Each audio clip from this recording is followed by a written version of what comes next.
Hello guys, welcome to my channel. In this video I'm going to show you how to unlink a video or audio from an audio clip.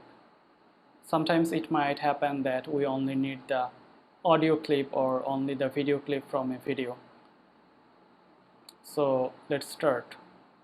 To unlink a video from a audio, first we need to select the clip. Suppose here is my clip.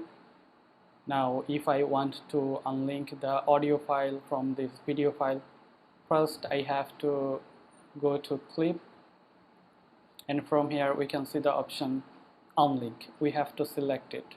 So let's select unlink. So now our audio or video is unlinked from each other. Like if I only need the video file, then I can delete the audio file. So if we delete the audio file, we can see that here our audio is deleted. We only have the video file here, and if we go back we can see that we have now audio and video, both of the files. Now if we only need the audio file, then we can delete the video file here. So click on the video file, then we can delete it.